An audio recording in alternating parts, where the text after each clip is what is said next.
You're listening to the Sanditon Chronicles, where we talk all things Sanditon and Sanditon adjacent. Come along with us as we dissect all of your favorite characters, scenes, and dialogue.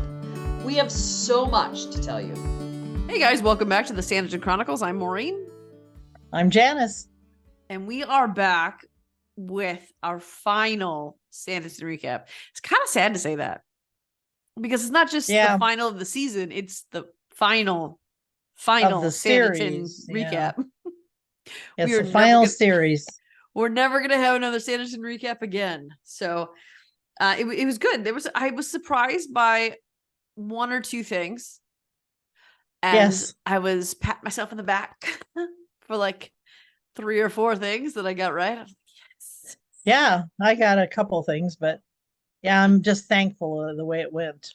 Mm-hmm. Yeah. So do you want to hear my title for this episode? Do, yes. Your final Sanditon title. All's Well That Ends Well. Amen, sister. Oh. Love Will Find a Way. I like that. Okay. All right. I like that.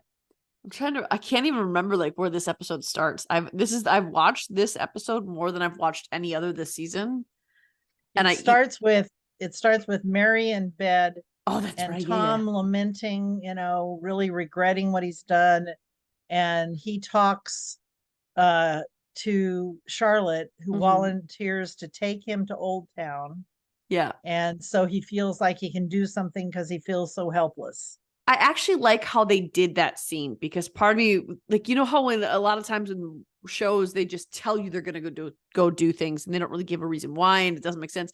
And I actually appreciated that the line was added, I feel rather helpless here.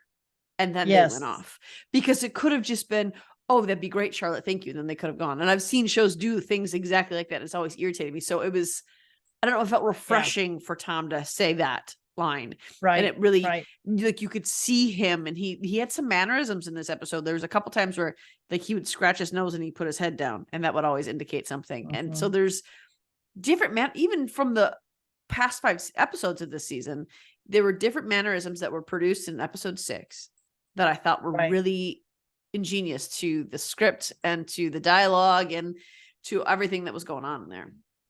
Yeah.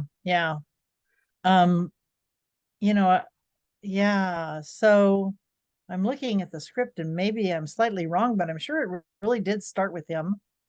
But this, I don't think it started there. It started with Mary, I think, in bed. Right. That's what I meant with Mary. But then it was a few scenes later when he and Charlotte go to Old Town, or talk about going to Old Town. When they actually go to Old Town. But I'm looking at this script, and it starts with Dr. Fuchs saying, there's nothing more I can do. Prepare yourselves for the worst. I fear for Mary. And then the Hankins arrive and say, forgive the intrusion at this early hour. And, they came to offer prayers from Mrs. Parker's immortal soul. Yeah, because Dr. Fuchs says that she needs a miracle, that nothing else he does can help. Yeah, actually, this did come before. Yeah. I forgot that part. And because where it starts is Charlotte wakes up. She fell asleep on Mary's bed. Well, that's right. And she wakes up, and then we have there's no lines right there. No. And you're right. Good. Thank you. And then Dr. Fuchs is like, I regret at this moment what Frau Parker requires is nothing less than a miracle. Yeah. And then they cut to Samuel and Lady Susan on the beach. Yeah. And that is such a beautiful moment they have, where he says, this was always my favorite time of the day, before the world is awakened, when all is at peace and time seems suspended. That sounds, and she says, that sounds rather well rehearsed. And they both laugh, and he says, I've never met anyone I wanted to share this with. And then they kiss, of course. Yeah. And she just radiates happiness. She just looks so overjoyed. Yeah. And Samuel even seems lighter, and they're talking about how, could you believe that helping Xander and Charlotte made us fall in love with each other? And it's just such a blissful moment. It's peaceful, and you got to know that in a Regency piece, when it seems peaceful at the beginning of an episode, It's just the calm before the storm. The trouble will come. Yes, we kind of knew Yeah. something was brewing there. And the same thing with Mary. The one thing that I did think was a little kitschy about the Mary storyline, because we talked about this last week. No way are they going to let her die, because people would riot. There's no way they can let Mary die. So we kind of knew she was going to survive. But it was the timing that she awoke. It was when Tom said all the stuff, put something in their hand, and then it's, oh, I'm awake. Well, what he puts in her hand was is the the cross cross. he gets from Mrs. Filkins. Yeah. After they've gone to Old Town. And I thought So, that was interesting too. Like, they went down to Old Town, this town that Tom and Rowley were totally keen to tear down. It wasn't worth their time. There was nothing of value that could be found there. He goes there and he tells her, anything you need, I will get for you. Medicine, money, food, whatever. And she basically says, I need nothing. Please give what little I have. It's like the woman in the temple, right? In the Bible story, the Pharisees were pouring all this money in there, and this woman who had one little piece put it in there. One coin, yeah. Her and last Jesus coin. says she's given more than you. So it's kind of that same ideal. This woman basically says, I want nothing from you, but give this little thing that I have to Mrs. Parker. And she says, I don't know what I'd do without her. Right. And that's when he offers, if you need anything, let me know. Yeah.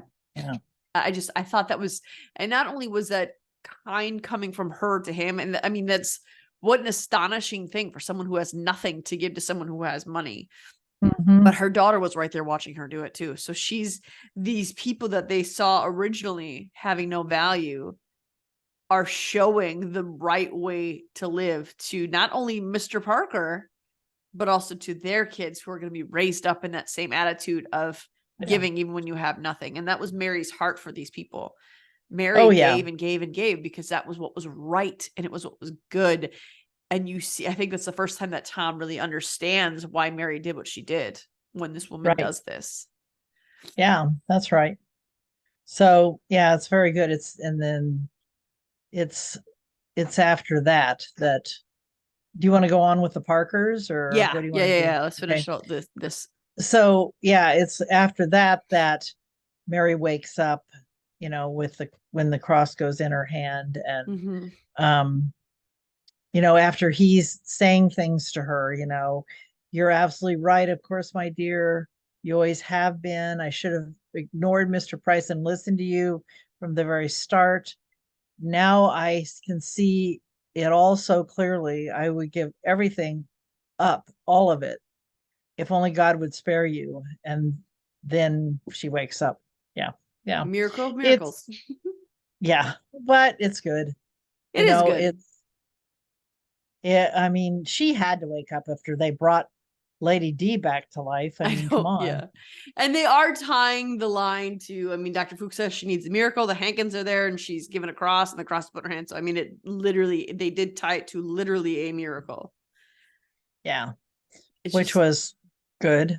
Yeah. That was a good thing. Yeah. And then, of course, Georgiana at that point wants to go and tell her mom, my mother will be overjoyed. And there was go ahead. I was just going to say that it was so good how Georgiana was then at Mary's side and sort of laying with her, and Arthur was in a chair, and they're like, we'll stay with her while you guys go to Old Town. We'll keep watch, Arthur said. I loved that. I don't know why that line particularly I loved, but I loved that line. Yeah, so they were going to keep watch. And it's nice to see Georgiana and Arthur working together on something again, kindly and compassionately, for somebody that they both love. Right. Yeah, and that works well up until she can't find her mother. Yes. Although they did trick me a little when what's her mom's last name? Harris? I know it's Agnes. I think it's Harem. Harem? I don't remember her last name. Harmon. Yes, Harmon. That's what it is. Agnes Harmon. And like when she was sitting at the table looking at the money, like, I know she doesn't leave of her own accord. I know that.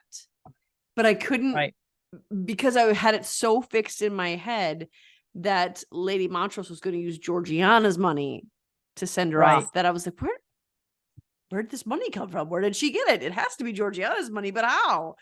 So Oh, I was you a little didn't confused. think, oh no, I knew from the beginning it would have been whatever Lady Montrose tried to pay her off with. Yes, but I couldn't figure out where Lady Montrose got the money because I had it so stuck in my head that she has no money and it was Georgiana's money that she was gonna take to send her off. So Well, I their definition of no money is not really no money. yeah, I Just gathered that. not the kind of money they need or Yes. want. I gathered that after this episode. But at first I was Yeah. like, where did that come from? But I mean, obviously we Yeah. knew that because I think Agnes is such a strong character. I mean, we only got her for 2 episodes, not even 2 full episodes. We got her for like an You're episode right. and a half. And her Yeah. character left such an impression. Oh yeah, And definitely. not And just because the actress does well, but the lines and her presence and the way she sees people and the way she interprets these situations, it was hugely impressive. yeah, I agree. Did you see that somebody on Facebook asked us to focus on the two of them? I did. So I said, yeah, that's a great idea, but I think we'll do it in one of the follow-up Yes. character episodes. If you are listening to this now, I usually tell you how it's going to be in the beginning of the episode or at the end. But what we usually do after the seasons is we go character by character. We have character spotlights where we break down the individual character. And then we also have relationship dynamics where we break down the relationships of characters with each other. So Georgiana and Agnes is one that we're going to focus on for sure. And Have early to. on. Yeah. That'll probably be one of the first ones because Agnes is new and there aren't really any other new characters except for Sam. Right. So those Who we love. yes. So Agnes and Samuel will probably be right up near the front. But her presence and her character is just so strong and it leaves such a huge impression. And I was so disappointed in Georgiana with this of when she said to Mary, Yeah. I question whether she's my mother at all. Like, why are we back here Yeah. again? Yeah. And it was so how quickly she abandoned that strength and comfort she had from her, and how little trust at that point she had about it. But Yes. you know, and it's all because somebody covered up the whatever she'd written. Which I wasn't mean, I very would have covered been up, by the way. searching through my desk to see if there was anything. But Exactly. And just that morning, she had said to Charlotte when they were talking about their wedding, and, she said, my mother will be very happy to hear Mary's well, whatever. And Charlotte starts talking to Georgiana about marriage. And Georgiana says, just because you called off your wedding doesn't mean I have to call off mine. She says, well, what about love? And Georgiana's response was, I will have my mother's love. And that'll be all I need to sustain me. Her mom is not home when she gets home. And her response is, she's probably not my mother anyway. She's probably a fortune hunter. And I won't need very anyone. quick turn. Oh, that was such a it was like season 1 Painful. Georgiana. It was irritating. Yeah, definitely. I mean, obviously it came from a place of she's been burned, and her mom touches on this. She's been burned by so many people. She's been disappointed and she's been used and spit out by so many people, especially coming on the heels of Lockhart, who she thought she loved and she trusted to find out who he was. That the moment her mom disappeared, her mind probably immediately went back to that of, how could I be so naive again? I believe this again. And obviously I was wrong again. So I get why she's feeling that way. I'm not saying she has no right to. It was just, I just would have liked to see her put more faith in there. And even Mary says, people just have to see you two together to know that you're mother and daughter. Right. And yeah. so when she's got Mary's counsel and Charlotte's counsel saying, no, of course she is. There's got to be some reason. And Georgiana to say, no, absolutely not. And I don't need anybody, which saying that to Mary and Charlotte, you're telling them as they've stood by you through all these things, I don't need you either. Yeah, that was painful. Then we need, what comes next is so somewhat, I mean, we're a little bit out of order, but this is totally when Charlotte is at the table with the Parkers and she's gotten this letter from her dad, and she says, I don't know why it says she says, my father has written such kind words. Right. He's disappointed. She said, I can't bear to think of the pain I've caused Ralph. But I couldn't live a lie. She's saying this is. Oh, that's when she's talking to Mary after Mary wakes up. Right, right. Yeah, that's right. This is earlier than when they're at Mhm. dinner. I'm sorry, I mixed those two up, That's okay. or breakfast or whatever. Yeah, then she says, well, it must have Mary saying it must have taken great courage to Mhm. break up with Ralph. And she just couldn't make a promise before God when I'm in love with someone else. And that's when Mary says, Mr. Colburn, perhaps? What are you still doing here with me? Yeah, exactly. I love that Uh, Mary just awakens from a near death sick bed and right. says, "Get out of here. Go talk to the people Yeah. that you want to talk to." Why are you sitting with me? Yeah, definitely. I do have a question about that next scene. Do they just always leave their doors open? Because I'm every sorry, time which scene? the scene where Charlotte goes to Hayrick Park, when Mary tells her to Oh, the go, so she front goes. door. Yeah, do they? Because every time they've gone by the front door, they're both wide open and already open. So do they just leave them open all the time? Is that normal? Well, I don't know in this particular situation, but in the summertime, at least when I lived in the South, in the summertime, you would leave the front door open so you could get the breeze through, Okay. because otherwise it would just be too hot. It's So, interesting because whenever they're outside and they're talking, you can see their breath. yeah, well, yeah. I don't know. I mean, or maybe they just cut, the scene was right after they've opened the door. She's just arrived and it hasn't been closed. I don't know. Well, there's every time they've gone that way this season, even when they're walking near it, those doors are already open. So they probably are trying to say it's the summertime because they filmed it right together, but they were filming into December, I think. So that's just why you could see their Yeah. breath. But I just thought that was funny too, that they're like, "Oh, it's summertime here," and you can see their breath. And they're freezing now. Yes. But before she goes there is a scene before there that's, Samuel and Susan in the Mm-hmm. tea house. Well, there's one even before that. What's that? That's when um Dr. Fuchs and On the the street. Hankins run into each other, and Miss Hankins says, I hear your ministrations saved Mrs. Parker from certain death. And he says, happily so, Fräulein. And there is every reason to believe that she will make a full recovery. And Reverend Hankins is just mad because he's like, come, sister. Not even Dr. Fuchs has the hubris to take the credit for a miracle. Mm-hmm. He just wants to get her away. And Yeah. he says, to her, really, Beatrice, you forget yourself. And I love that Yeah. Dr. Fuchs turned and looked at her and watched her for a while. Yeah, yeah. And smiled at her. And And yeah. I wish that John would look at her and see the devastation he's causing in her instead of looking at her and seeing more reason to reprimand her. He doesn't at this point, however. No. Well, he doesn't until she loses it on him. Right. That's right. But given left to his own devices, he does not see what he's causing her. He thinks it's just because he feels it's not right. He feels they aren't ready for each other or they aren't good for each other. It doesn't matter what she feels. It doesn't matter what Dr. Fuchs feels. It matters what John feels. But the truth of the matter is that he is always oblivious and in denial about everything involving reality. I mean, look about the interactions with Edward. I mean, when he's helping plan the weddings, both weddings, he is just so out of touch. Yes, agreed. And he's somehow worse this season. He's so arrogant in this season. I mean, he provided like comic relief and he maintained that, but he was just so arrogant. And for Up what? until he redeemed himself later. He did. Yeah. He did. And the look of joy, like he felt good that Beatrice was made happy by something he did. So that did redeem him a little bit. And I think that was what was so nice about the season is so many of the characters, they had these huge failings. They had these things that they had to go through that were hard, but it was through relationships with other people that redeemed them.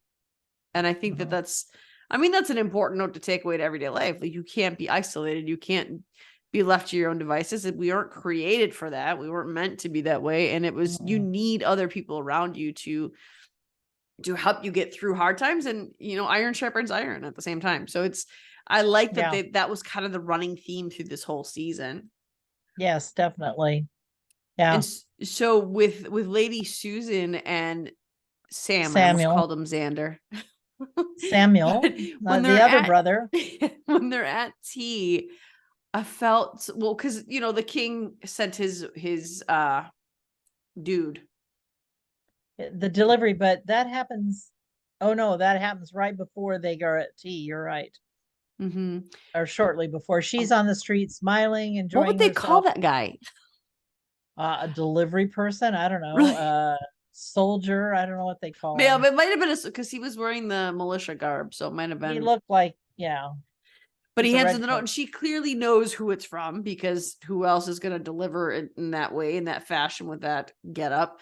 So she knows. And he obviously knew who she was. Yeah, and right away.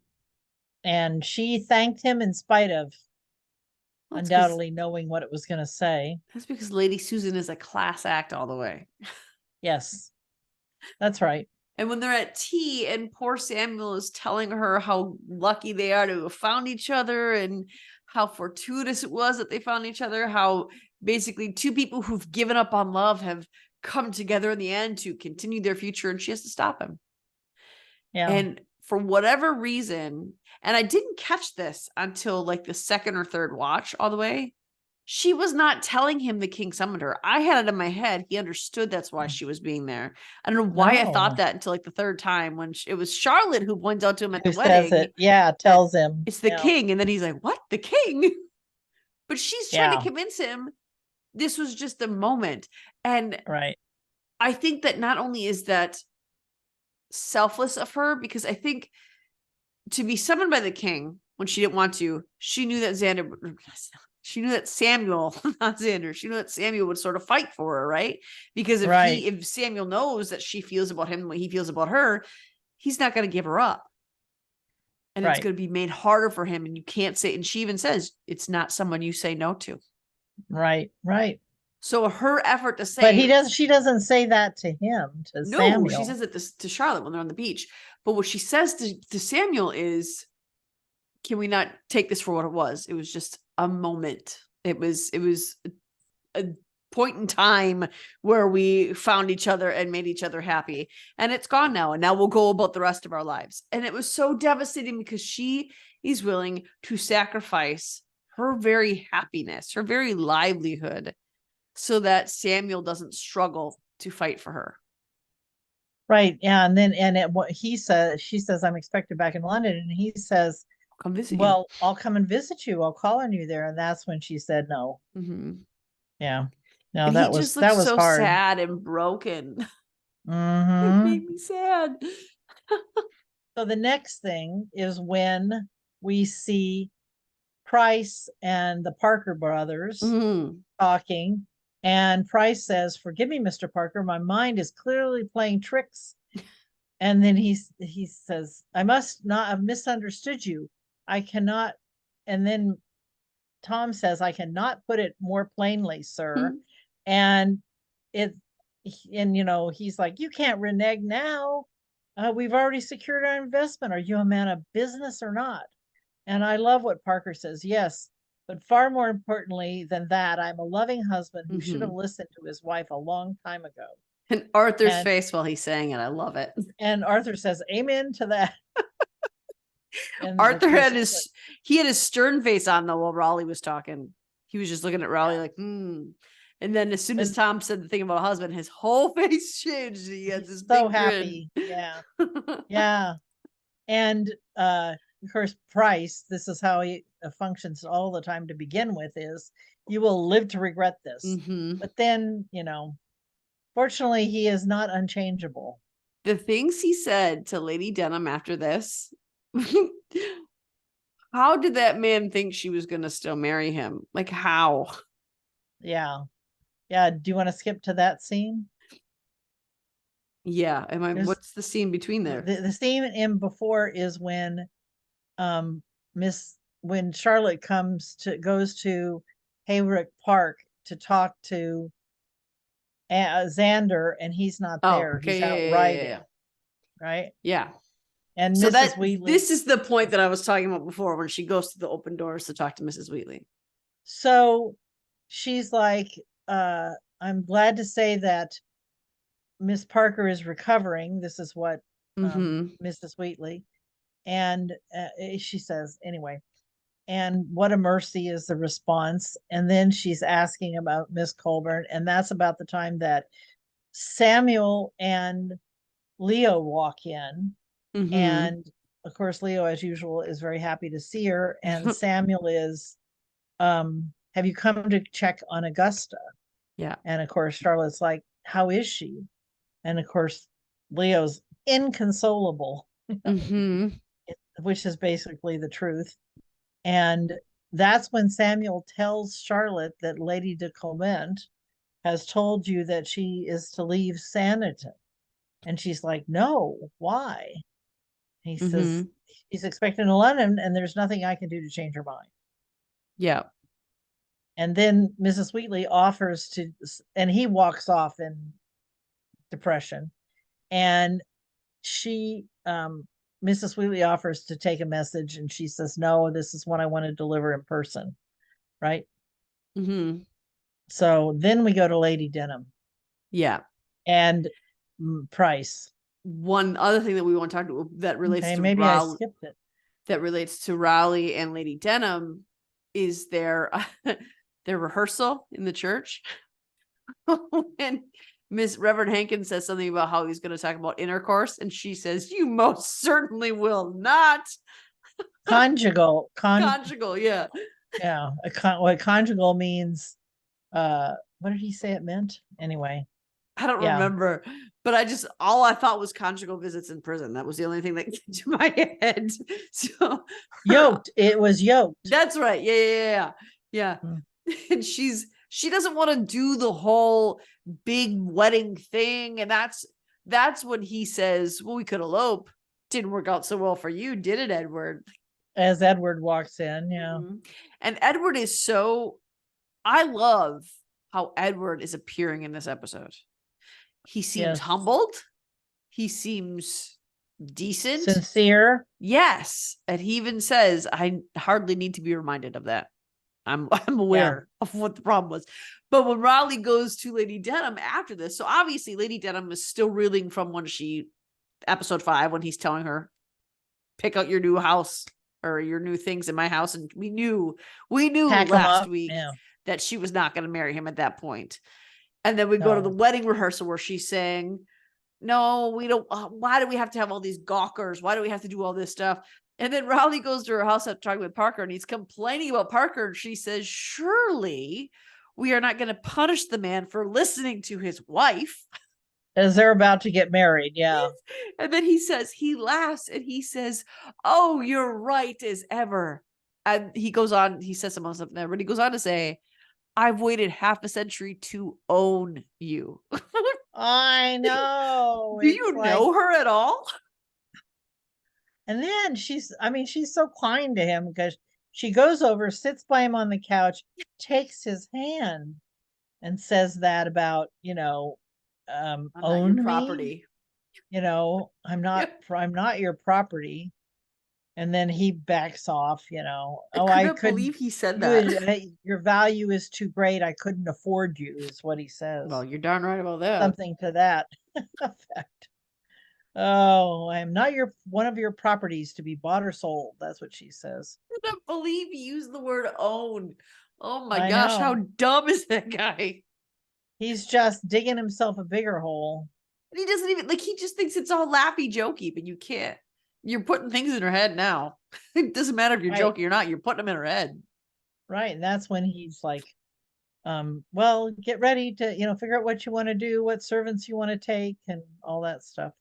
And then he said, when he left, he said, by this time tomorrow, you'll be Mrs. Raleigh Price.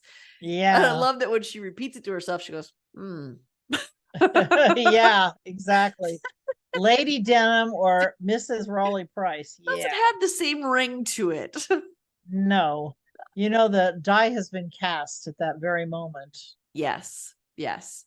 So I want to go back to a scene that was in relatively the beginning of it when we see Augusta outside.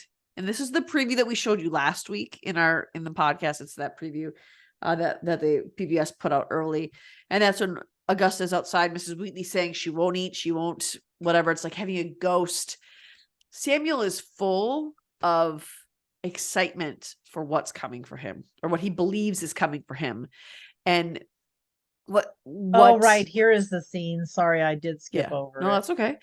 And this is the line that I've actually been waiting for this all season, because it was something I fell in love with in the preview, in the trailer. And it was Augusta saying, do you have it in front of you? How does she word it? Augusta? I mean, Or Leo. you mean, no, Leo. Leo says, let me find it real quick.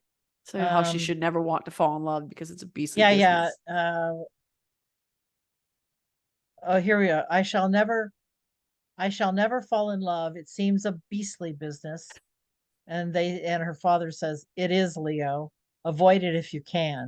It's the way he said it that threw me, though, because he was so melancholy when he said it, and he was so one note, and it was like a very like, dude, like, you're very depressed right now. And even the look on Samuel's face when he said it, he just raised his eyebrows and looked at Xander like, what?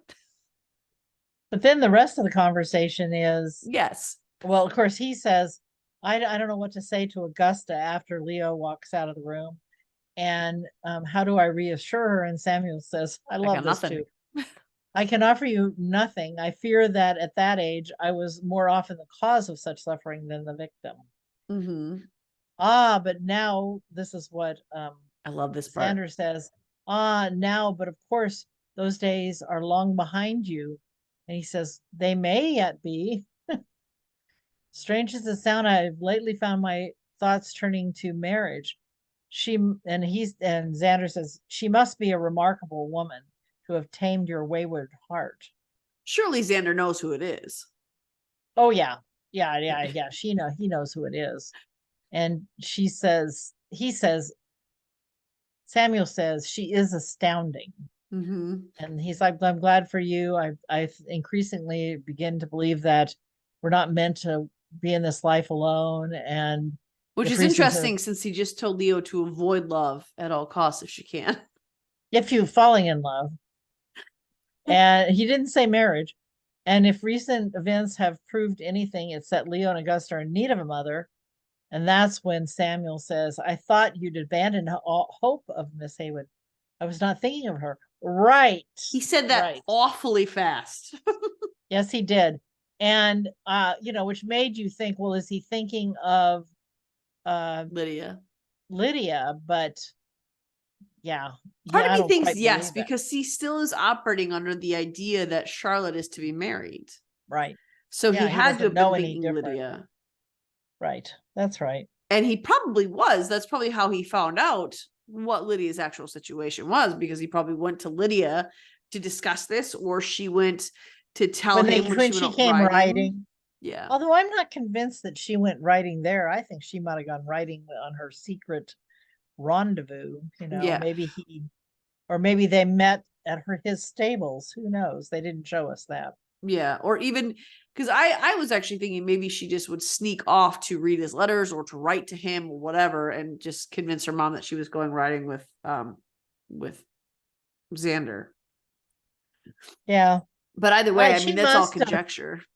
She must have, from what we hear later, she must have told him what was going on. Yeah, she did. Absolutely. And I think I think in this moment, he was thinking of Charlotte, but was resigned to the idea of it being Lydia.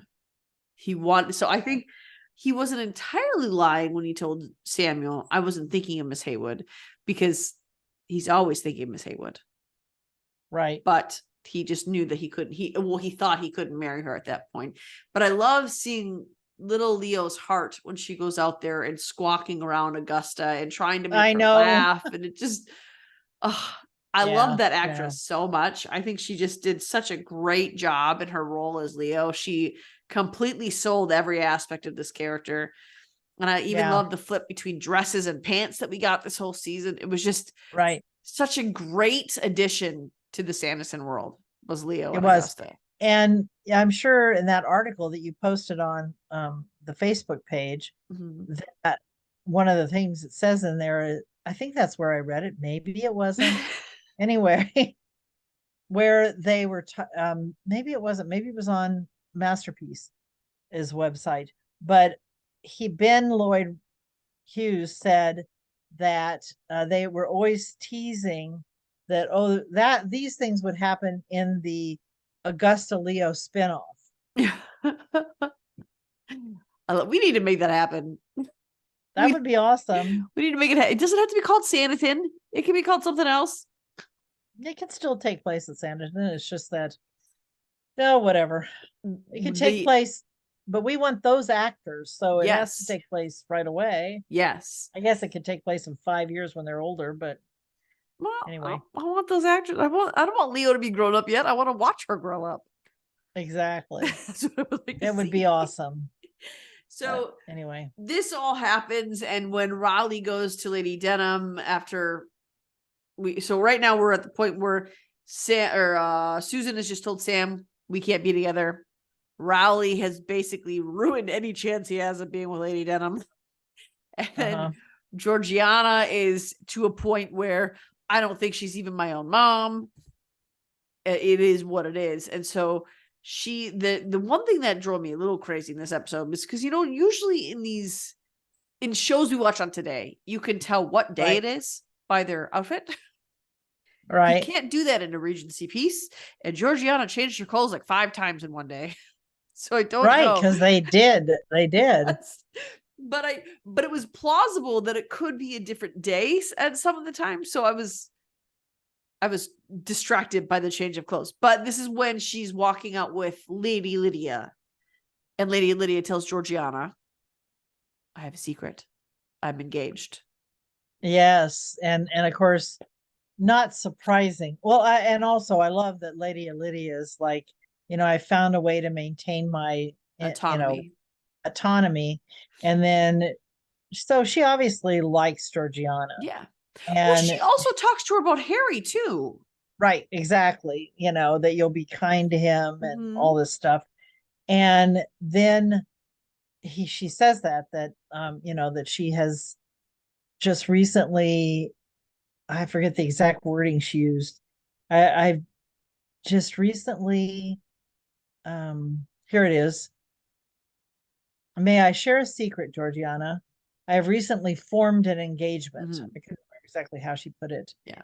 And you can just see in Georgiana's eyes that she assumes it's Colburn. Yeah. And she's sorry for Charlotte. Yeah. And this was I think a really nice moment for Georgiana, because we had been seeing her kind of retreat in her pain and in her hurt.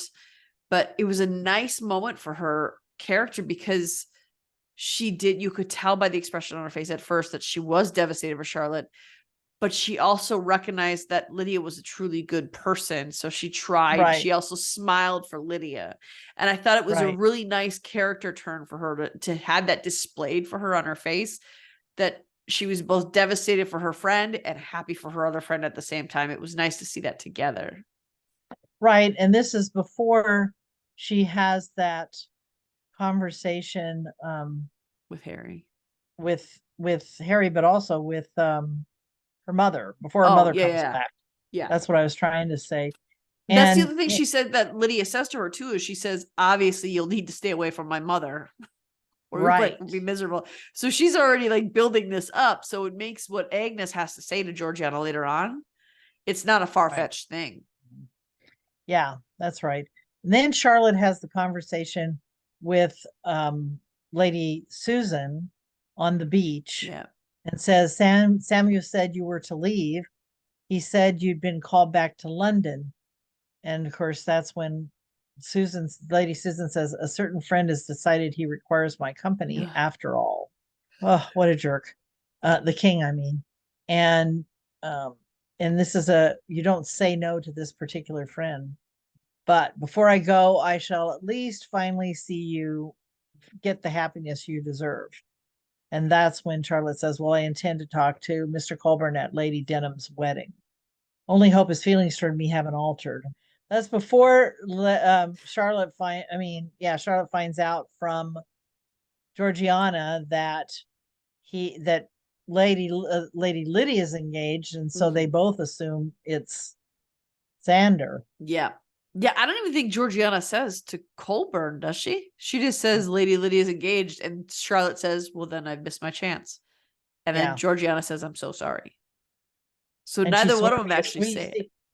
And she swore me to secrecy. That's what she says. Mm-hmm. And then, I've missed my chance. And she sits with them oh my gosh, when she goes to the wedding for Lady Denham, and she's sitting there, and first of all, Colburn nods to her, and he looks at her longer than he looks at anybody else. So it's very clear to anyone not grieving his engagement that he's still in love with Charlotte.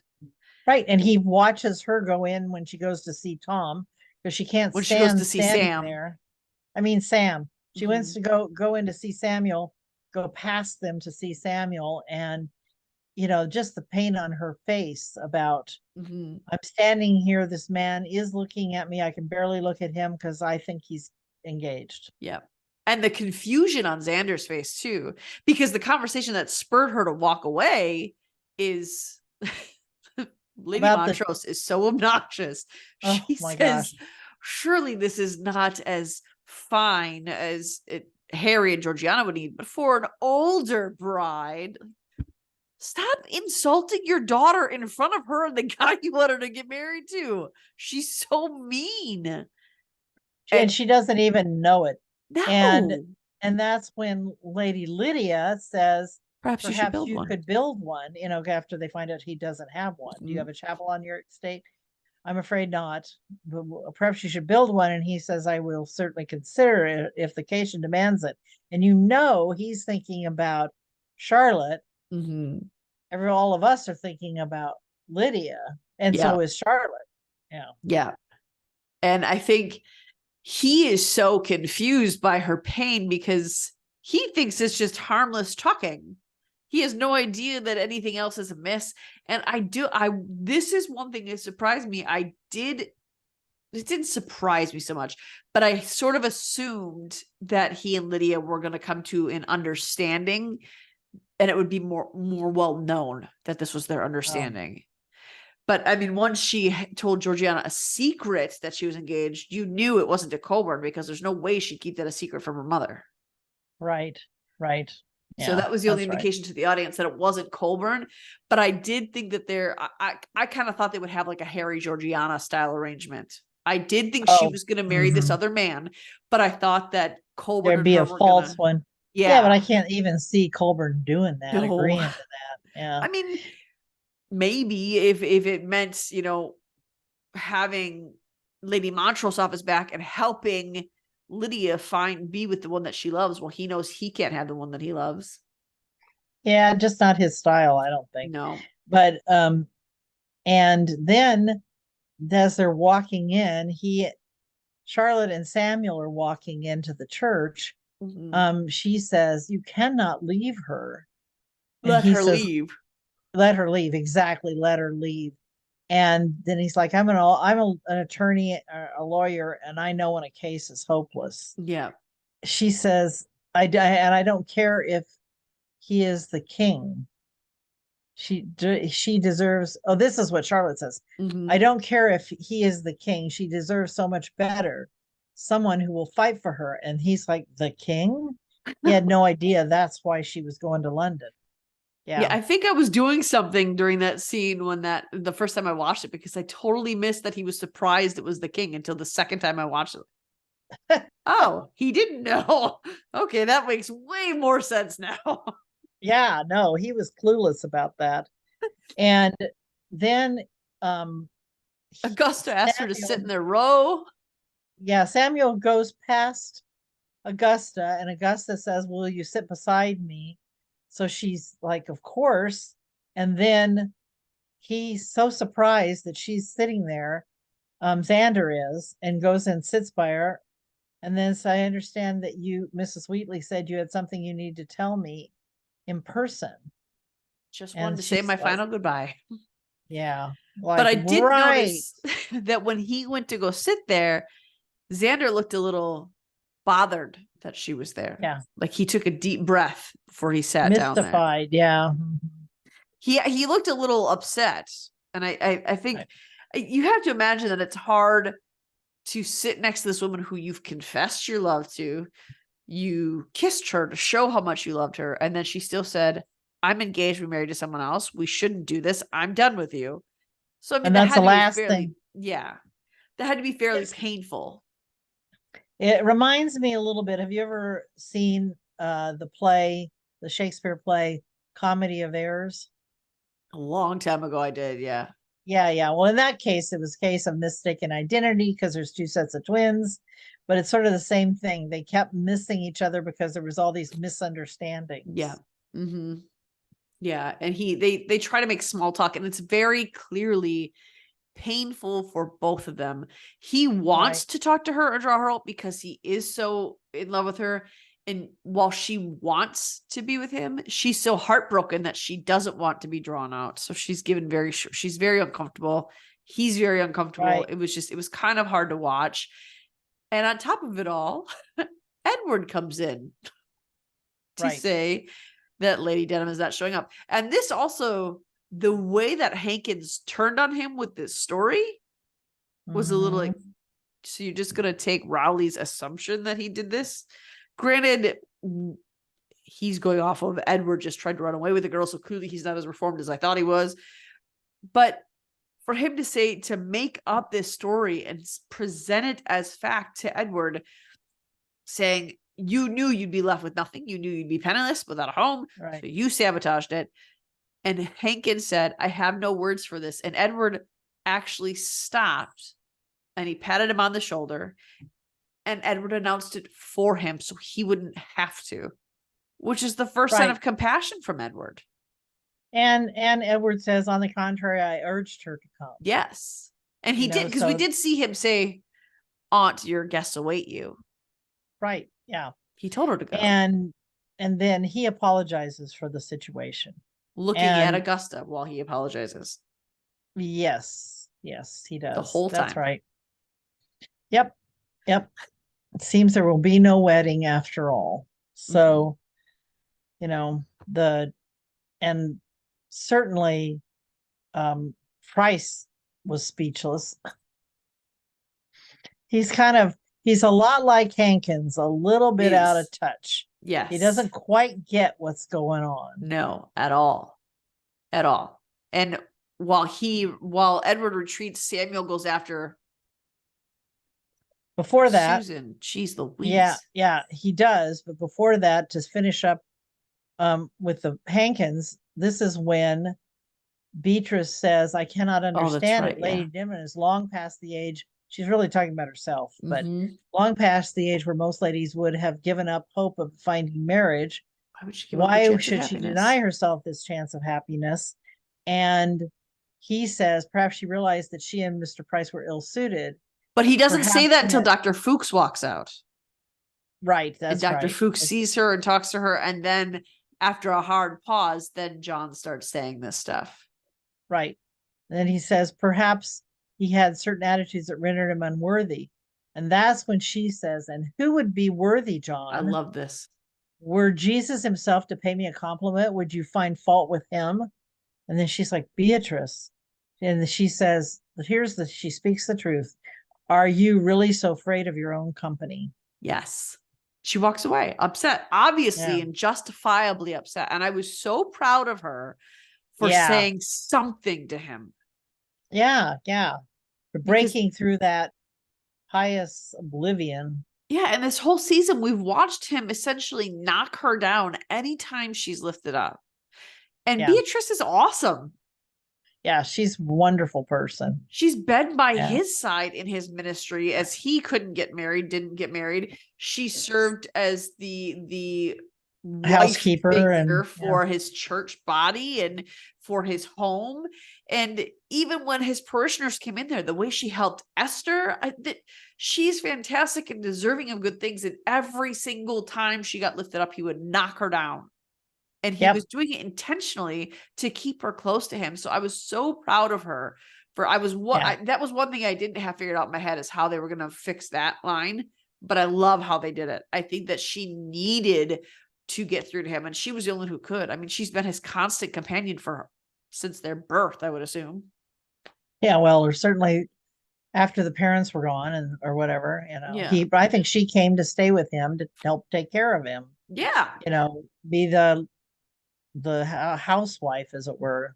And she would be relying on him as her brother, especially after their parents died. She's not married. She needs him to keep house for her. So she didn't really have any other options, as he would sabotage every opportunity for a man to be in there. And so I was really proud of her for that. And then right on the heels of that, we see Samuel go after Susan. So we get that scene to this scene. And I love when Samuel says to her, because she says, my happiness doesn't matter. And he says, your happiness is all that matters. Like, right. Yes. I was so glad somebody said that to Susan, because he says, why didn't you tell me the king summoned you? She says, I wouldn't use that word. But that's exactly what happened. The king bought and traded her at will, treated her like a slave, essentially. I mean, without being a slave, there was obviously more benefits than a slave would have, but he still was in control of where she went, how she went, what circle she moved in. Right. And especially because when he met her was when she found out that he wasn't coming to the concert because he had a new plaything. Mm-hmm. And so he knew this little history, and he says, he doesn't deserve you, that he could treat you with such disdain, like a possession to be picked up or dropped on a whim. And that is precisely what the king was doing. Mm-hmm. No matter what she says at that point in time, obviously, you know how sometimes you have a conversation with somebody and you hear it later in your head when you're replaying it, and when you're not the person reacting, and you go, oh my goodness. And I think that's what happened to her. Absolutely. It finally hit her what he had said. Your happiness is all that matters, more than riches or position or whatever the terms of your arrangement may be. Read what he says after that, because I love when he says, I don't have much to offer you. Okay. Before that, it was actually before that, he says, I know I cannot offer you much, but I promise to love you only, to be faithful and constant, and to dedicate myself to your happiness. And that's when she says, my happiness is the point. Yeah. Especially when we hear her history, which we had not heard before. We didn't know. Her husband was not a nice man, left her penniless and a widow. The king then started inviting her into a circle, but she had to fight to stay in that circle. She had to fight to stay youthful and fun and young and keeping his eye and keeping his attention. And then he would tire of her. So she's never really known a man to love only her. Right. And I'm so glad that he said all those, because I think you hit the nail right on the head. That's exactly what happened. You could tell that she received what he was saying to her with gratitude, and she was crying and emotional about it, but she didn't feel like she had another choice until she got farther away, removed from the situation, and she could think on what he said. Right. She's alone in that carriage. Yes. And his words come back in her voice, in her head. I mean, yeah. Absolutely. Yeah. So now we go to Raleigh showing up at Lady Denham's, throwing the door open. Yeah, I mean, both of them, it was great how they did that. And what is this what it was? Revenge? No, that's because he said, I've never been so humiliated. She said, oddly enough, I have. Yeah, that's right. But I also like when he throws the doors open, she's not surprised by the sound. She's not surprised by it. She's just looking at him expectantly. Right. Yeah. And then he's like, she says, don't be absurd. If I were to plot revenge on everyone who's wronged me, I should never sleep. What a great line. Yeah. Then what was it? Well, I'm packing up my whole life, and everything I have is being packed away, and I realize I just can't leave it behind. And the house, Sanditon, my life, my title, my independence. It was too hard won to give up now. And then he says, then why did you agree to marry me at all? Oh, I just caught up in it all, Well, he was romancing her, Yeah. And she did but love him. mhm. But now she realizes she can't live like that. And anyway, And I think the difference is that, does she still love him? Yes. Has she always loved him? Yes, a little bit. She even tells Esther that, she loved him still, but she didn't have a need for him like she would have before. That's the difference. right. And it didn't help that at every moment Rowley had, he was basically telling her what she was giving up at every Right. opportunity. Like, you would have And been he had smarter to no talk less about that. and there was no compromise there. I mean, Oh, she's saying, um, we're living in the past, we're trying to relive the past. And he says, I respectfully beg to differ, but I know better than to try and change your mind. he storms out. Yeah, that's right. And Now, Lady Denham does appear a bit sad by oh him yeah, I leaving. think she is very torn. Yeah, because she does have feelings for this man. She enjoys his company. He made her feel good. He made her feel sought after, which is something that she hadn't had. Much like Lady Susan, she didn't really have any man to seek after her. They sought her money. Tom was always begging for money. She had things to give, and it's why she's so controlling over that town. But Raleigh made her feel wanted as a human being for being Louisa. He might have gotten away with marrying her if he had agreed to stay in Sanditon. Yep, I agree with that. But I don't, and not that way. So no, it comes on next is a scene I tried to skip to a long time ago. And that's where she says, this is Charlotte talking to the Parkers.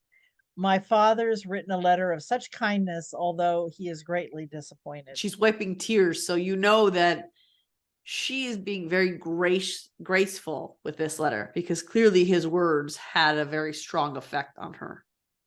Right. And then whereas Allison will feel only relief that I am not to marry Ralph. Yes. Uh, It was nice to hear Declan's name again. Yeah. I think I shall stay with her and Declan now while I plan what comes next. And they're like, well, have you given it much thought?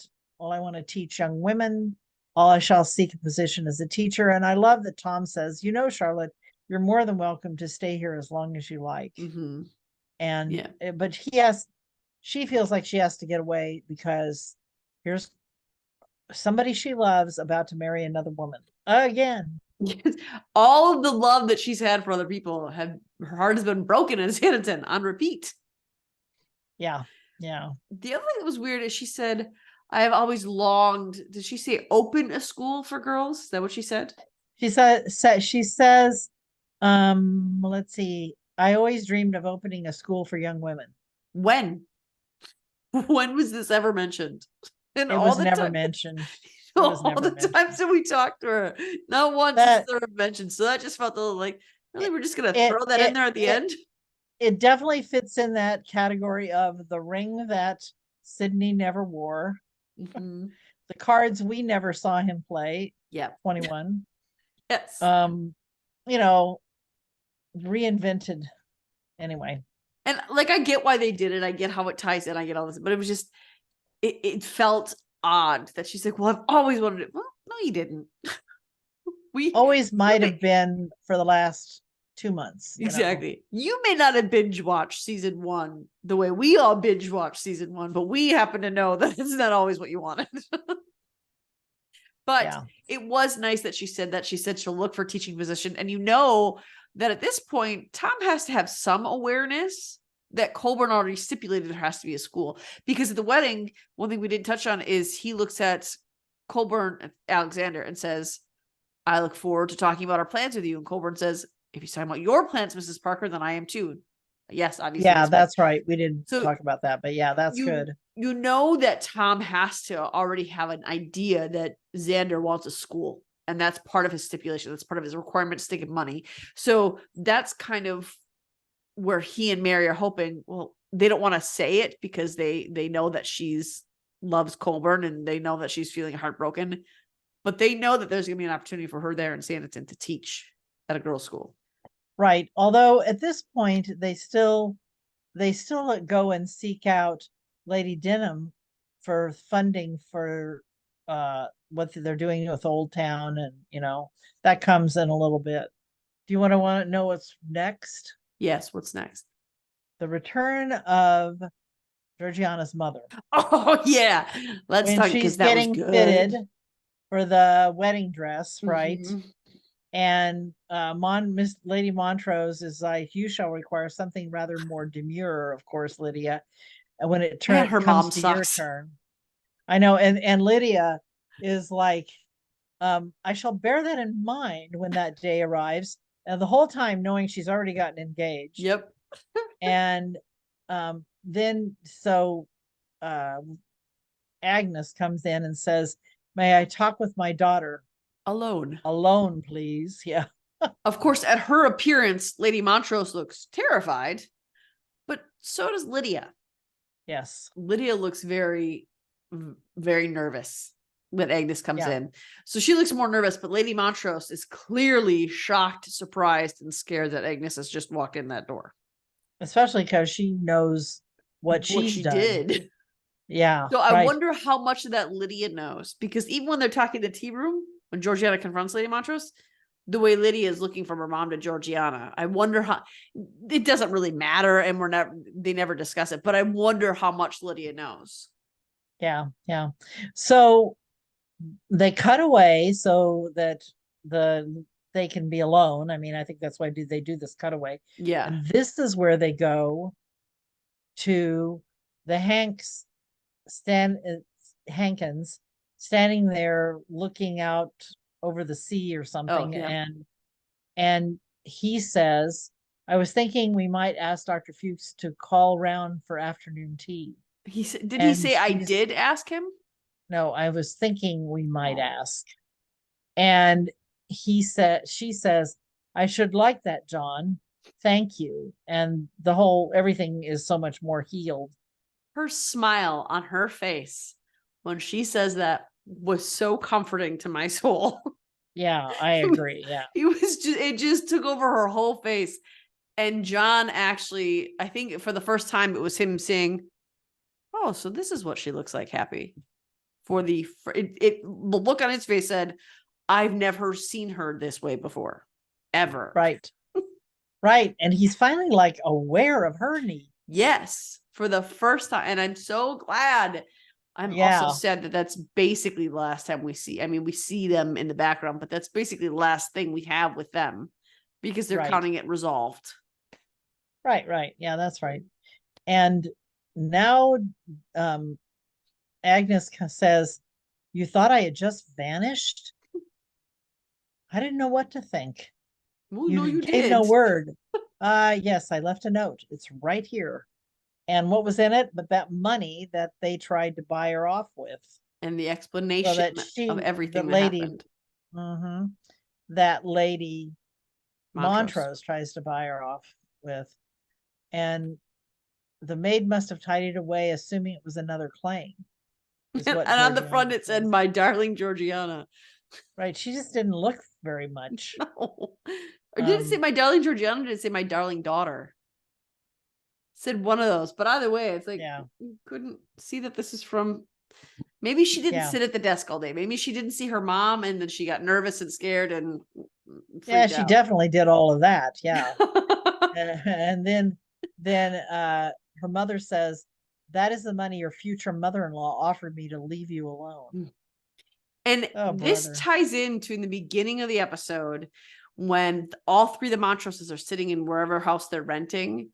And Lady Montrose says, "What did you think of last night at dinner?" And they're like, "Well, it was weird that I'm sure." And she says something about how Lady Montrose, how she wishes that or something was weird with Lady Montrose. And they say, "Well, I'm certain that she just showed up to make you look bad," or something to that effect. So she's already commiserating to her kids, sort of preparing them for, oh, she's there just for money. Obviously, this is all she wants. And she's kind of leading them up that way to the point where Harry says, "Be thankful, Lydia, that Mr. Colburn's parents are both dead." Like, that's Yeah, how that bad was a she great is. line. Yeah. when Georgiana confronts her That's such a and good scene. she says, well, I thought she might need a little help when it came to her expenses for the wedding. I She tried to be misunderstood me. discreet. Yeah. And Harry says, stop, mother, stop. You know, you offered her money to leave her daughter. And she's like, she can't even come up. Can you really think so little? Oh, that's when then Harry runs down Georgiana and she says, Wait, Harry, before go that ahead. though, before that, when Georgiana is standing up confronting her, she won't sit. She is taking the authoritative stance. She's taking the higher ground, literally. And I think Yes. visually it was very necessary that Georgiana remained standing and taller and more upright than Lady Montrose. And not subservient. Exactly. For the first time, she is not subservient to Lady Montrose. And I was so glad to see that backbone kick back in. But they also keep shooting to Lydia, and Lydia is kind of ping-ponging her eyes between between her mother and Georgiana. And at one point, you see Georgiana is staring right at Lydia, and then she looks at her mother and pulls out the money and says, My mother has no need of your no money, need of your money, and you have yeah. little enough to spare. And then she drops it on the table And she walks picks it away. Yeah, she does. She picks it up and puts it in her pouch. Like, oh. Yeah. And then Harry follows Georgiana. Yes. And says, wait, are you not going to try? And she says, you are not going to try and defend your mother. No, even for her, this was indefensible. Because Harry's a decent human being. Yeah, he is. And they says, our wedding, I fear it is a dreadful mistake. Yes, they both laugh. Mm-hmm. We would be miserable. Wretchedly so. You deserve to be loved, as do you, Harry. That was a good scene. And obviously they couldn't continue the pretense after what his mother did. Oh, even before that, I don't think they could have really gone through with it, because they just both would have been so miserable, especially because Lady Montrose would be a part of their life consistently.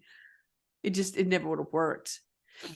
And even Harry looked so sad for Georgiana in that moment when she said, we wouldn't be happy together.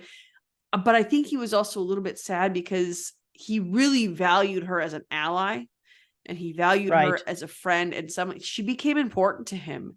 And so I think that ending this farce, which is what it was, meant he was also going to lose her, at least to some capacity. And I think he was sad about that too. Yeah, I do think that once they were honest with each other, though, I think that they could still be friends. Yes. But I mean, we kind of see that she's going to go away. She's not going to remain. And I doubt the Montroses will be able to sustain living in Sanditon if they're so broke. Yeah, we don't exactly know what's going to happen. Yeah. But so the next scene this is when the Parkers are talking with Lady Denham. And her first statement is, and how much will this yield us? Before the scene we skip there is when they go to, because we didn't really talk about when they go to, what is that lady's name again? Thora's mom. Filkins. No, Filkins. I don't think, I thought we did, but I don't think they do. Oh, you're right. We do. They do. We did skip over it. They go to her and they say, our priority is to ensure that every home in the old town is safe and warm. We shall replace every roof that needs it and rebuild every house that isn't structurally sound. And isn't that right, Mary? This is what Tom says. And she's, yes. And also each family will have their own plot of land to cultivate, which, gosh, we could use in this day and age. Right. It isn't that we don't appreciate it, Miss Parker, but how are we going to pay for this? And that's when Tom says, Miss Filkins, how can we take pride in our town unless we look after our workers? And then, of course, he adds about the school. And then Charlotte's with them, and she's sitting there and says, the school? Mary is so excited to give her this information. So excited. Oh, yes. Miss Colburn was very particular that one of the conditions of his investment was we build the one that we build so that they can attend, both boys and girls. Mm-hmm. That was a requirement of Colburn giving his money to help build these things, because I think Colburn saw the same value that Charlotte does, that, you know, we can give them all the land, we can give them all these things, we give them these new houses, these new these new roofs, but it will mean nothing if the children cannot learn and know enough to maintain it in the future. And that plays into what they say to Mrs. Denham or Lady Denham when they're Right. meeting with her, and she says, well, what's the benefit here? And they say, well, nothing short term, but it's an investment in the future of Sanditon. It's an Right. investment in what's going to come. And Colburn very much has that same belief in Charlotte that Charlotte does, of this is how we care for the people. This is how we care for this town. And this is how we make sure that they can care for themselves. Yeah, that's right. And it'll help the town in the long term. Yes. And of course, the great thing is they talk about Colburn and they say, she says, well, what does he gain from this? Nothing. And there, Mary says, in the short term, nothing. It's an investment in Sanditon's future. Mm-hmm. Why should I care about that? She says, I won't be around to see it. But what, and Charlotte says, Charlotte is so, I love this interaction. Charlotte says, what about your legacy, my lady? This made me laugh out loud. How you'll be remembered. And she says, why are you still here? Weren't you supposed to be marrying a farmer? I was, but I reconsidered. Oh, well, then I suppose I can't criticize him for that. Even Arthur has a very real response to that too. Yeah. You were always a strange, outspoken young lady. What will become of you, I wonder? And she says, I will find a way to live my life on my own terms, Lady Denham, like you. Yeah. And just as you have. Very well. Well, whatever Mr. Colburn has offered, I will match it. I won't be made to look a miser by him. Whatever it takes. She has such great lines. And however she justifies it, the fact that she's actually doing something charitable, which we know she's finds abhorrent. Anyway. But I think on some level she does like doing that. She does like giving when it's going to make something else better. She likes knowing that she has that need. That people need her in that way. Yeah. And I think that when she says the thing about reconsidering a marriage, the look on Arthur's face is almost proud when she says that. They kind of make eye contact, but then they go on, you see them celebrate. And Lady Denham likes to put on airs like she is untouchable, like she is above everybody else. And yes, does she want a profit? Absolutely. She wants a profit in this town. They even said, thought we were building a fashionable resort. She wants profit, but she also wants to be needed. Yeah, that's right. And she backs down on the profit thing when it comes to the hotel, when, you know, how can we criticize this man who's actually listening to his wife? Yes. Intent. You want me to be your wife? No. Exactly. Right. And so now we're back to, go ahead. And then we're back to Georgiana and Agnes. Right. Where they are discussing what they're happened. Sitting together on that settee or couch, whatever you call it. Yeah. And has her feet up. I noticed that right away. Me too. Yeah. And she's, you know, and then she says, I should never have doubted you. You have been, and then her mother says, you've been let down so many times by so many people. And she says, I was quite lost when you arrived. I'm so ashamed of the woman I had become. These are really good words. I mean, it's like, I'm so happy to see where she's gone. I'm so ashamed of the woman I had become. I'm happy though, because she recognizes, like, it's not just that Georgiana has changed and she doesn't have any recognition that she's changed. She's acknowledging how she was acting. She didn't even recognize who she was. She didn't like who she was, which is a relief to me, because when she said that, I was like, yeah, we all did. We all noticed how ugly you had become in this, and we all hated it. So to see her return to who we got in season 2, which was a matured Georgiana, which is one who is trusting and really wanting to do good for goodness sake. And I was so glad to see her admit that openly, because that is the first step to recovery, is to admit it out loud. Right. And in season 2, she had the sugar boycott. She Yep. was standing up for her principles.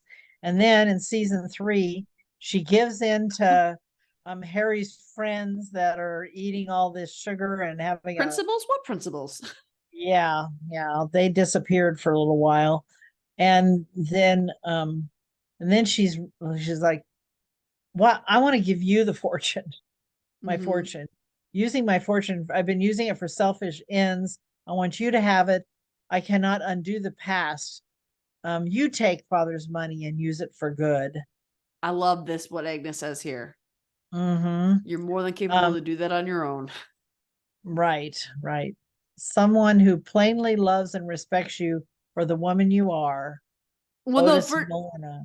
first she says to Georgiana, I don't need your money. You're more than capable of doing right on your own. But someone else Right. who could use your help is. So she's acknowledging. And I think that was something that Georgiana really, I think there was probably still a little doubt in Georgiana's mind that, well, Mm-hmm. maybe does she need my money? Does she want my money? But she very swiftly, very uncaringly was like, no, I don't want your money. That's not why I'm here. And Right. I think Georgiana needed to have that voiced by Agnes. Oh, yeah, definitely. And I love the way she says, I went to him because I could tell from the look in your eye that you still cared about him, and Yep. so different from the way you looked at Harry. So I went to London to make sure I was right about this, that Yeah. things had, and I feared you were making a terrible mistake, but I didn't say anything in case I was wrong. Mm-hmm. And she spoke to Otis, and Which is he the right was way to go reluctant. about it, too. Yeah. And he was reluctant at first, respectful that you were about to be married. But then he told me of your history, and I was left with no doubt. Forgive me, it was Mm-hmm. presumptuous. But there is nothing more important to me in this world than my child's happiness. And then she leans over and lays her head on her That was such a sweet shoulder. scene. Mm-hmm. Yeah, mother and daughter.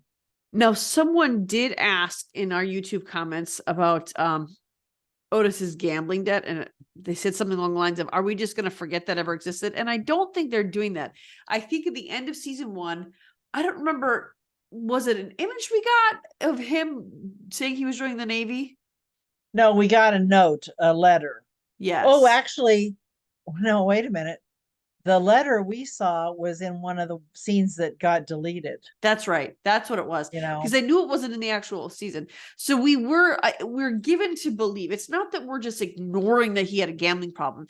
It's that his gambling debt was paid for, and he was, before the debt was even paid for, he was trying to get out of it because he was all done with that lifestyle, but he couldn't get out of it because he owed the money.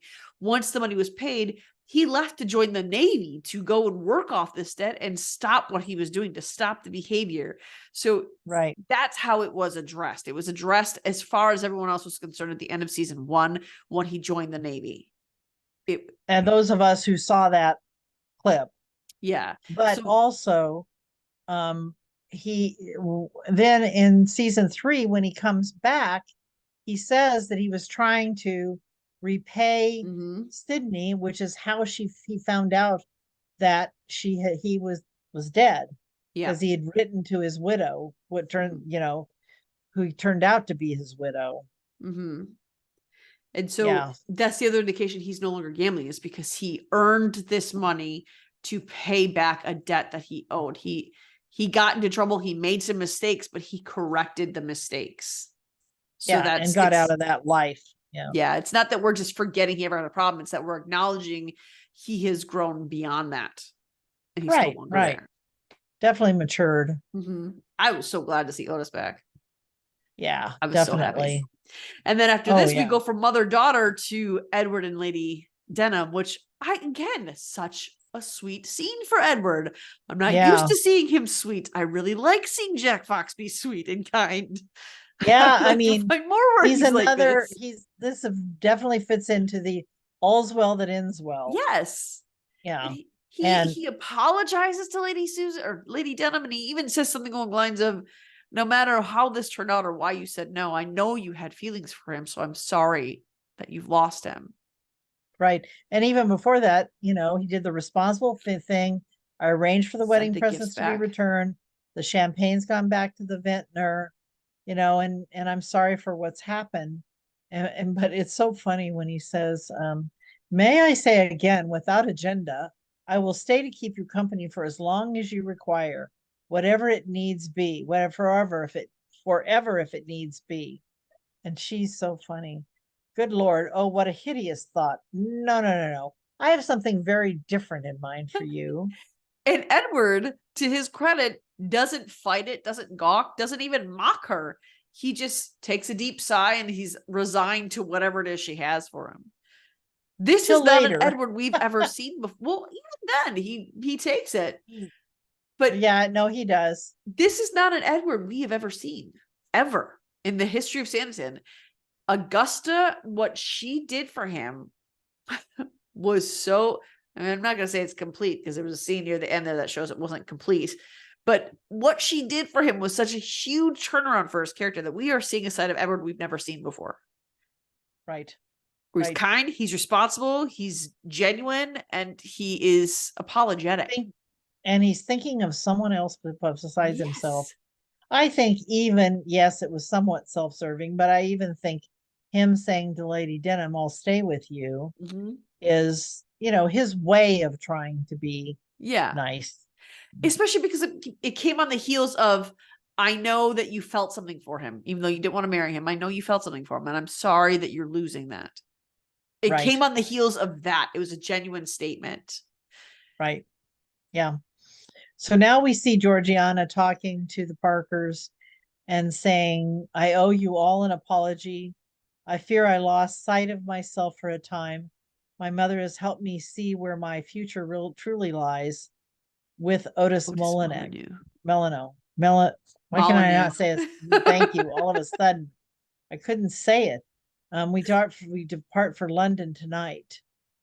Which is, I mean, I get that she's exciting. Hurry. The one thing I noticed about that scene, because we've talked about costumes and colors, in that scene with Agnes where she's saying we leave tonight, she is wearing the same dress that she was wearing the last time she saw Otis. Oh, right. I hadn't noticed that. I have to go back and watch that again. It's the only repeat dress I saw really worn by Georgiana. In this season, at least. In this season, yeah. Yeah. And then she says, and you, Charlotte, what are you to do? I leave for Ireland in the morning. Yeah. And then this is farewell. And it's a sweet scene with them sitting on the couch together, and Georgiana's holding her mother's hand, and Charlotte's. And Charlotte is, there too. And just, it's bittersweet because they are wrapping this up to have everyone say goodbye as the audience says goodbye. And it was a really sweet way to get that across.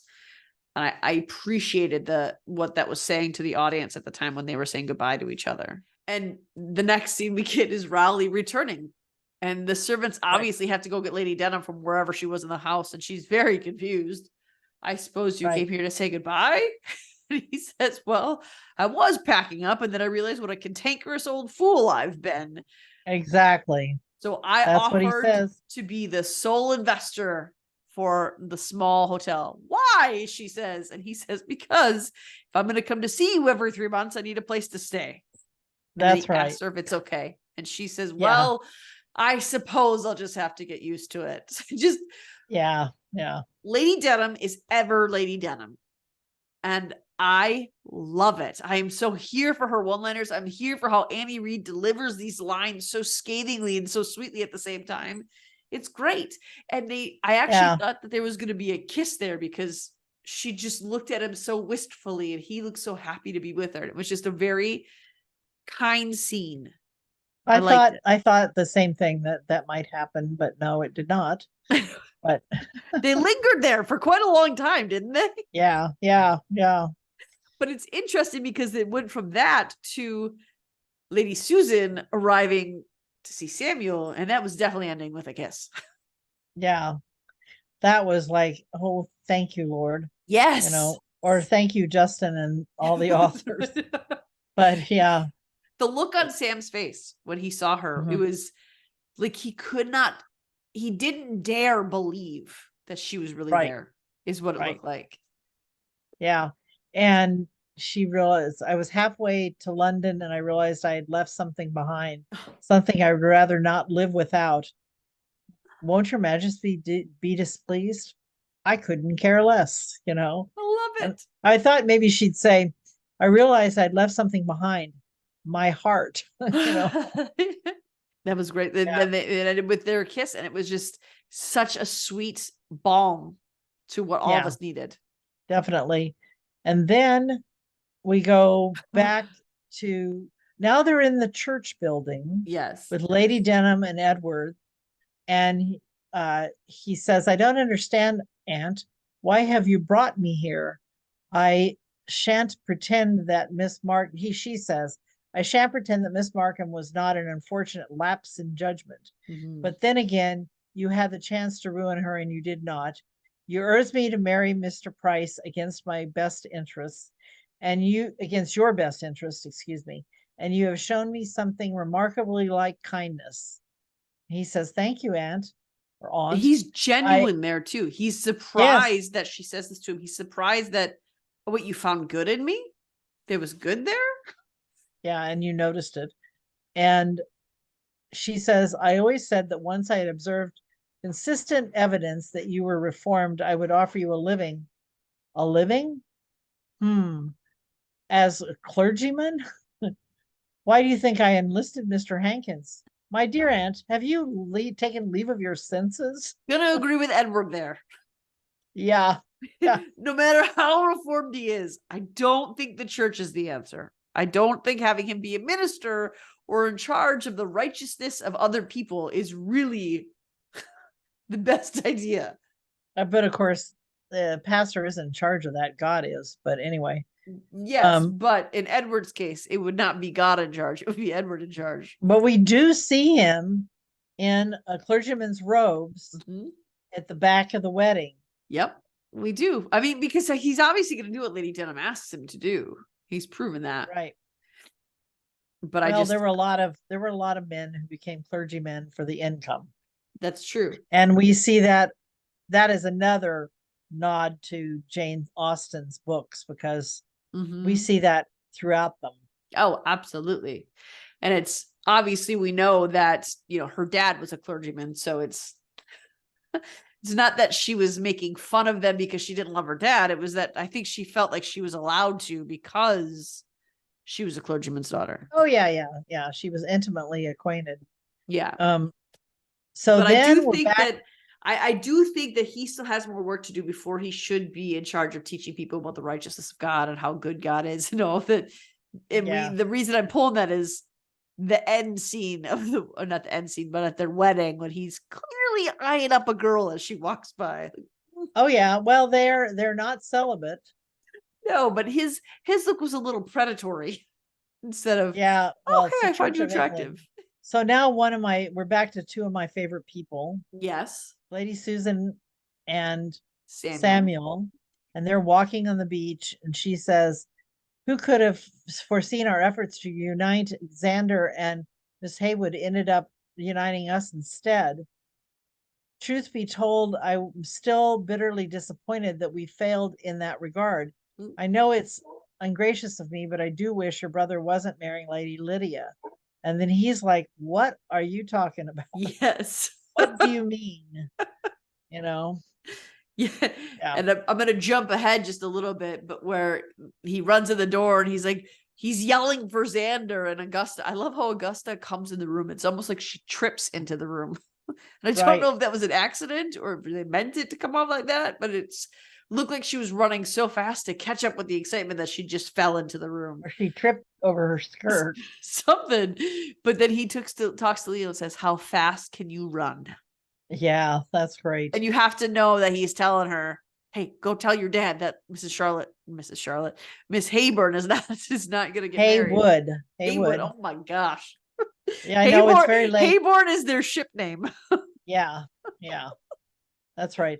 Well, and he's out we find out from Augusta that he's at the stables. Yes, exactly.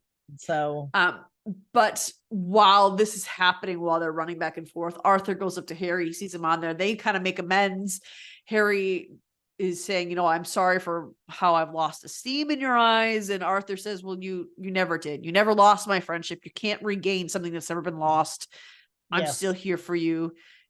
we're fine. We're totally okay. We're good. And that they end with them smiling. Yeah. And that's right. great. And So that's where at least that's where their we leave that. friendship. Yeah, at least their friendship's going to continue. Exactly. And now we go to London and we hear Otis talking about, but the fight continues, my friends. And then he kind of, he stops when he sees them come in, and then he wraps it up. So, so-called abolition is not enough. Our work will not be done. Our work will not be done until slavery is finally ended once and for all. And then he goes to greet them. And he says, Miss Harmon, Georgiana, your mother told me you were to be married. And she says, I was, but I am no longer. At least not to him. I hadn't dared to hope, he says. You gave me back my mother, and in return, she led me back to you. It was so sweet. It was and so then sweet. Yeah. And I guess there's a little gap, and they go to somebody else, and they cut back and shows them being married. Yeah. Well, yeah, after that scene is the one that we talked about, where how fast can you run, Leo? But I love when the Parkers are saying goodbye to Charlotte, and this is a repeat, here we are again, another repeat of what happened in season 1. She's getting in a carriage to leave because the relationship, the person she'd fallen in love with, is going to marry somebody else, she thinks, in this case. So she's leaving, but not returning to Willingdon. She's going to Ireland. And it's almost ended that way every season. Although this end was truly, truly the end of episode 1, only it continued beyond where we hoped season 1 would carry off to. Right. But I love how Arthur says, I packed you a sweet cake and a pork pie. Yeah. Yeah, and I mean, that sweet cake is big.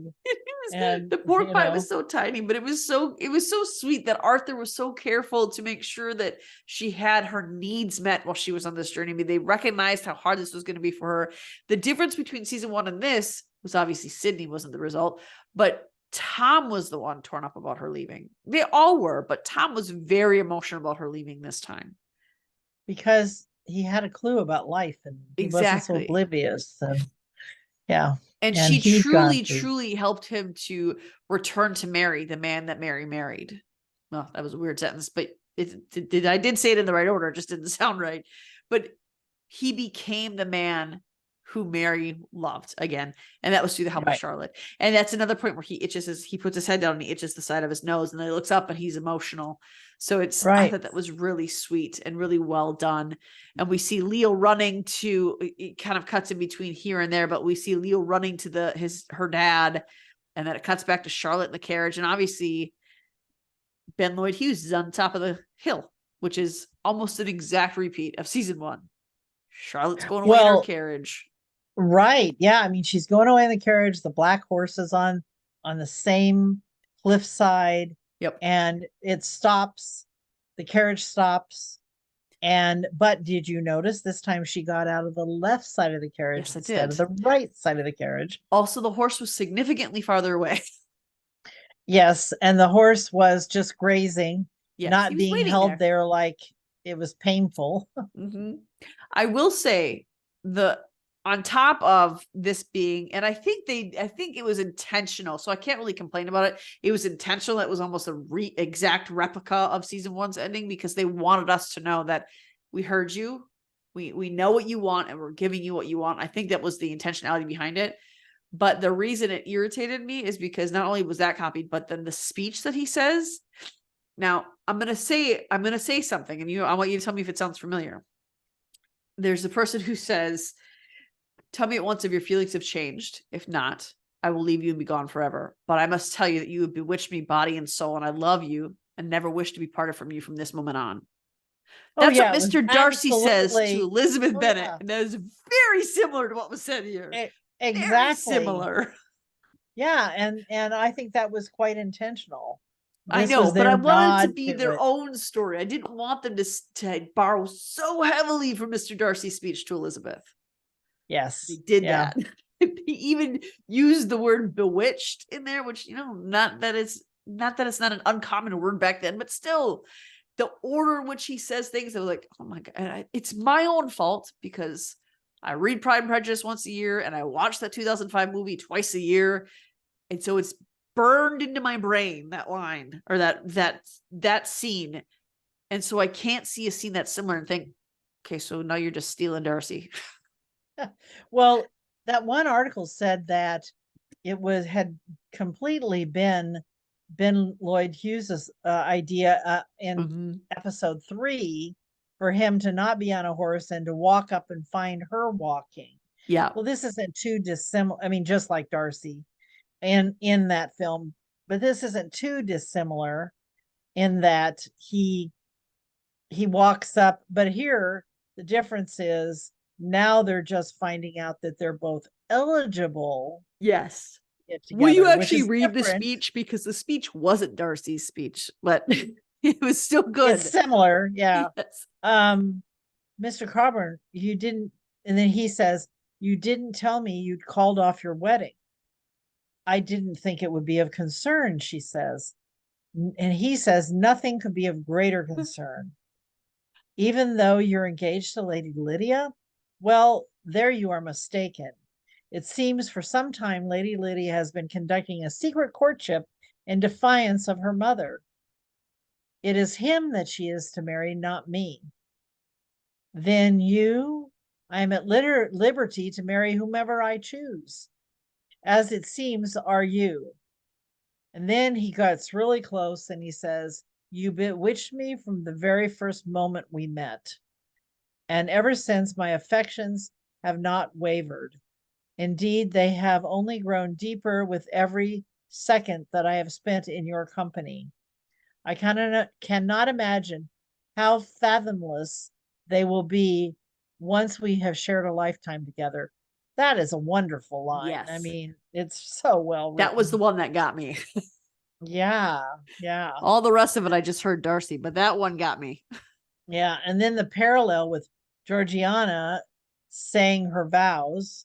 I, Georgiana, take the Otis Molyneux to be my wedded husband, to have and to hold from this day forward, for better or worse, for richer or poor.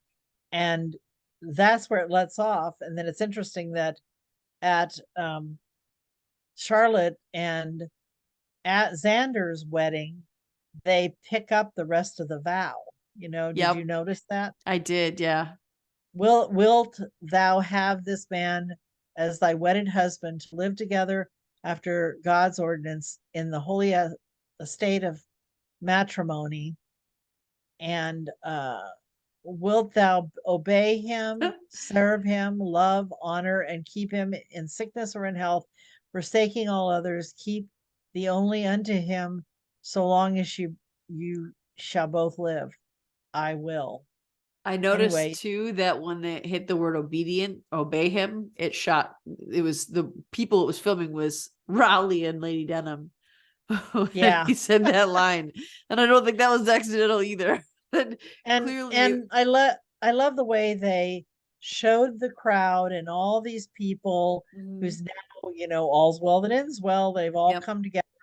And then at the party, they didn't use any words. They just showed them.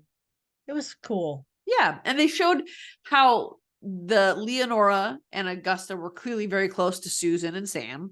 They clearly got along well. And I did like too, there's another time I noticed this. It was when Charlotte, Mary, Tom, and Arthur were talking to Lady Denham in their drawing room. They all matched. It was like they were saying we're one family. All of their colors matched. And in this scene, Tom's attire matched Xander's attire, both in blues.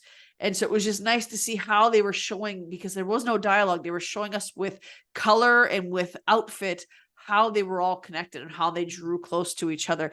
Even Lady Susan was wearing the similar color to Augusta and Leo, who were wearing the bridesmaid colors. And this is the scene where you see Edward predatorily looking at the young girl, but you see Augusta happily talking with another man. You see him return. Like you a see young Mrs. man. Yes. Yeah. And you see Mrs. Wheatley having fun with the Parker kids. And it's just all together. What really, truly surprised me is I thought it was going to end when Xander and Charlotte looked at each other. I thought that was the credits. But then we got an additional 1 year later. And I was so surprised by that that I actually was like, woohoo! And I said that out loud in my room because I was so surprised that they gave us more after that. I thought it was going to end there. Yeah. No, it was, and I guess that's their nod to the rest of the story, Yeah. and Sure. her getting what she wanted, which was to teach Yeah. not just young ladies, but Boys and girls. children and boys and girls. She didn't And lose herself. no, she found a way. Yeah. And then, and also it's just wonderful seeing Leo and Augusta and Dora all talking about, do you really What a think a woman girl can can be a be. lawyer, a doctor, or a writer? And she says, I think a girl can be whatever she chooses to be. And they walk off together. Now, this was the one thing I was right about. Those doors she closed that we saw in a preview were for a school. Yeah. But how it Yeah. came about, I didn't get right. But that's all right. It's also important to note that she and Colburn had a baby. Oh, yes. So oh, yeah. I shouldn't leave that out. all What, is not truly well in Sanditon. Yeah. And he walks into the scene with the baby, Yeah. and it's they're interesting that she's teaching, making a wage, and he is bringing the baby to her. So it's right. It's a nice partnership that they have. He's not expecting her to be subservient. He's not expecting her to be someone she's not. And neither is she expecting that of him. And it's also kind of not a do-over, because that seems to make light of Leo and Augusta, but he is getting to be a connected father. This child is truly his. Right. Oh, definitely. So I want to read you my conclusions of the concluding events through this quickly. I know we're very long tonight, but you can flip out what you need to. It's the very last recap. Yeah. Tom repents, Mary recovers, the old town remains and is improved. Lady Denham leaves Mr. Price waiting in the church and remains in Sanditon. Price decides to be the sole investor for Tom's original small hotel. Lady Lydia becomes engaged to someone, not Colburn. Duke, Harry, and Georgiana call off their engagement. Georgiana's mother, Agnes Harmon, reveals the truth of Lady Montrose and brings Georgiana to Otis to marry. Arthur and Harry renew their friendship. Lady Montrose, who knows, who cares? Amen. Reverend Hankins finally decides he and Miss Hankins should invite Dr. Fuchs to afternoon tea. Lady Susan finally realizes that Samuel is who she wants and needs and not the king. To everyone's delight, Alexander runs down Charlotte's carriage on its way out of town and seals the deal. Everyone attends Alexander and Charlotte's wedding, where Augusta gets to talk with a young boy her own age. 1 year later, we see that Alexander and Charlotte have a baby. Charlotte is teaching in her own school, and Leo, Augusta, and Dora are dancing down the street. Most surprising, Lady D rewards the good things Edward has done by making him a clergyman. So we see him in his clergyman. We see him in his clergyman robes at Charlotte and Xander's wedding. We also see Dr. Fuchs and Beatrice in the crowd at Charlotte's wedding. And there's a certain point where they're talking their vows when they look at each other and they smile. So that's where they're going. So yes, your title was perfect. And I know that this is probably going to be about an hour and a half long, which is not that different than our other recaps, in all honesty. But this is the last recap you'll ever hear about Sanditon. So if it's a little long, I know that you're going to be okay with it, because you know that you're going to need to continue to come back. If season 1 and season 2 is any indication, you're going to need to keep feeding your Sanditon hole with something. So you'll come back to this repeatedly. So there will be no more spoiler bans on our page. We still do require you say the spoilers, because I believe in Britain or the UK, and I don't know what Australia is getting theirs, but I know that there are other countries who have not gotten this yet. So you still do need to put on top of any post that you put on there that has information about this final episode. It needs to say spoilers for episode 6, season 3. has to say that, or I can't approve it to be in there because I need people to be aware that they're going to be getting spoilers so they can still enjoy the page and still talk Sanditon like you can. But you can join us on Facebook. It is the Sanditon Chronicles, Sanditon Family Fan Club. Come join us over there next Sunday, not the 30th, but May 7th. Janice and I will be doing a live podcast for you guys where you guys can join in. You can talk on there or you can chat with us. We'll be doing live through YouTube and live through Podbean. Make sure you are subscribed to our YouTube channel so you can get notified when we go live, and subscribe to our Podbean if you want to call in and have your voice be on the recording. And when you're subscribed there, you'll get notified that we go live as well. So that's May 7th coming at, did we say 3:30 live or 3:30 p.m. Central? Well, we said 1 o'clock or 1:30, I think 1:30 my time, which is 3:30 Central. your time, which is 9:30. Like 9:30 in England. Yeah. So it'll be 3:30 p.m. Central Time, May 7th, live podcast. Mark that. After that, we will be going through your YouTube comments and talking about those, answering questions, and then we will go on to our character spotlights, relationship dynamics, and from there we'll decide where we're going to go next. And that's I think that we should, it should be a discussion about season 3, but really it could be about all 3 seasons. Yeah. We'll do like compare and contrast. Right. Yeah. We like to do an ironies and parallels one because that's one of Janice's favorite topics to highlight. Yep. So that's usually one that we throw in there too. If you have something you want us to discuss, let us know.